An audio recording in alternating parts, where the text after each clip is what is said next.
ప్రభువైన యేసుక్రీస్తు నామములో మీకందరికీ మా హృదయపూర్వక వందనాలండి. మరి ఇందాక సోదరుడు మానవుడా కారణ జన్ముడా అని ఒక పాట పాడాడు. మానవ జీవితంలో ఒక మార్గం ఉంది, రావడానికి ఒక మార్గం ఉంది, వెళ్ళిపోవడానికి ఒక మార్గం ఉంది. ఈ రెండు మార్గాలే, ఒకటి పుట్టుక, ఒకటి రెండోది గిట్టుక. పుట్టినప్పుడు ఈ లోకముదని మాకు తెలియదు, చనిపోయిన తర్వాత కూడా రెండు లోకాలు ఉన్నాయని మనిషికి తెలియదు. అది దేవుని మహారహస్యం. దేవుడు మర్మంగా పెట్టాడు. తల్లి గర్భంలో మానవునికి 9 నెలలు పెట్టి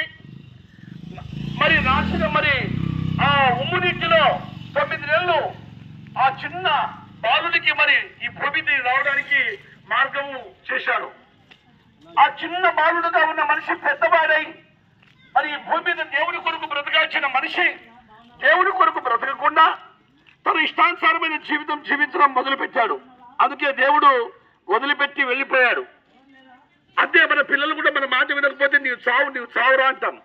రే నువ్వు చచ్చే చావు నేనేం చేస్తాను రా, నీ బ్రతుకు దిద్దాలని నేను ఎంతో అనుకున్నాను, నేను మంచివాడిగా చేయాలని నేను అనుకున్నాను, మంచి చదువులు చదివించి మంచి పొజిషన్లో పెట్టాలని చూశాను. కానీ నీవు అల్లరి వాళ్ళ జతలు బట్టి తినుచు త్రాగుచు ఇష్టానుసారమైన జీవితం జీవిస్తున్నావు. నువ్వు చావు అంటాం కదా. ఈ భూమి మీద తల్లిదండ్రులే ఆ మాట అన్నప్పుడు పరలోకపు తండ్రి కూడా అదే మాట అంటున్నాడు. నేను దినమెల్లా చేతులు సాచి ఉన్నాను, నా పిల్లలు నా మాట వినక వాళ్ళ వీపులనే తిప్పారు. ఆకాశమా ఆలోచించుము, భూమి చెవియొప్పుము, నేను పిల్లలు పెంచి గొప్పవాడిగా చేసింది. వారు నా మాట వినలేదని ఎక్కువ తన కామంలో నిర్మను గాలిని తన సొంతతోటి తెలుసుకుంటున్న ప్రజలకు తెలివి లేదు, నా పిల్లలకు తెలివి లేదు. ఓ ఆకాశమా ఆలోచించు, భూమి చెవియొక్కు, నేను పిలుస్తున్నాను, తినమెల్లా పిలుస్తున్నాను, అయినా నా పిల్లలు వినడం లేదు. ఇందులో చిన్న లేదు, పెద్ద లేదు, అల్పు లేదు, కథ లేదు, అందరూ దేవుని పిల్లలేని దేవుడి వాక్యం సెలవిస్తుంది. ఓ సోదరులారా, మానవుడు ఎందుకు వినుకుంటే స్వాభావికమైన పాపం చేయడం మొదలుపెట్టాడు. ఇష్టానుసారమైన రాజ్యం ఏలాలి, ఈ భూమి మీద శాశ్వతంగా ఉండాలని అనుకుంటున్నాడు. కానీ ఒకరోజు నేను వెళ్ళిపోవాలి, తల్లి గర్భంలో ఎలా వచ్చారో దిగంబరిగా, అలాగే దిగంబరిగా నేను వెళ్ళిపోవాలని దేవుని వాక్యం సెలవిస్తుంది. కానీ మానవుడు ఇక్కడనే ఉండిపోతానన్న ఒక గొప్ప ఆశ చేత ఆశ ఆశ ఆశ, ఏమి సంపాదించాలి, ఏమి తినాలి, ఏమి తాగాలి, ఎలా బ్రతకాలి, ఎందరికి మోసం చేయాలి, ఎవరి కొప్పలు నాశనం చేయాలని మానవుడు దురాశ కలిగి పాపము పరిపక్వమై గర్భము ధరించి మరణము కరుడు అంటుంది. మనిషి మరణం తెచ్చుకొని ఎక్కడ పోతున్నాడు? పరలోక రాజ్యం వెళ్ళాల్సిన మానవుడు నరకానికి అగ్నిగుండానికి దారిపోతున్నాడు.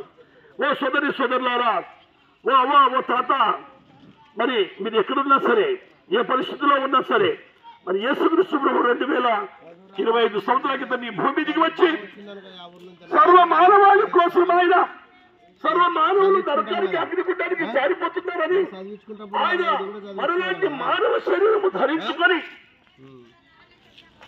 శిలువ మ్రాను మీద తన పరిశుద్ధమైన రక్తం చిందించి ఆయన శిలువ మ్రాను మీద మరణించి సమాధి చేయమని 3వ దినమున సజీవుడుగా లేచిన యేసుక్రీస్తు ప్రభు సెలవిస్తున్నాడు. ఆయన నేనే మార్గమును, నేనే సత్యమును, నేనే నిత్య జీవమును, నా ద్వారా తప్ప ఎవరితో తండ్రి యొద్దకు రాడని దేవుని వాక్యం సెలవిస్తుంది. సోదరులారా, ఒక్కసారి ఆలోచించండి. బొల్లవరం గ్రామ ప్రజలకు మంచితనం మించి దొరకదు. ఇది యేసుక్రీస్తు ప్రభు చేసిన మహాత్యాగం. నీ కొరకు నా కొరకు తన పరిశుద్ధమైన రక్తం చిందించాడు యేసుక్రీస్తు ప్రభువు వారు. ఆ పరిశుద్ధమైన రక్తం కింద నీవు కడగబడితే నీకు ఒక రాజ్యం ఉంది. ఆ రాజ్యమే పరలోక రాజ్యం. ఆ రాజ్యానికి క్రీస్తు రారాజు. అందుకే ఆయన మార్గము, యేసుక్రీస్తు ప్రభు సత్యము, ఆయన జీవమై ఉన్నాడు కనుక ఆ జీవం మీరు పొందుకోవాలంటే, ఆ నిత్య జీవంలో మీరు వెళ్ళిపోవాలంటే సోదరులారా, ఈ ఉదయకాలం ఈ మంచి మాటలు మీరు విని ప్రభువును స్వీకరించి ఆయన రక్షకుడని నీవు హృదయం విశ్వసిస్తే నేనే రక్షణ సమయం. ఆలోచించిన నరకం ఇదే అనుకూల సమయం. ఆలోచించిన నరకం ఉంది, అగ్నిగుండం ఉంది, పాతాళం ఉంది.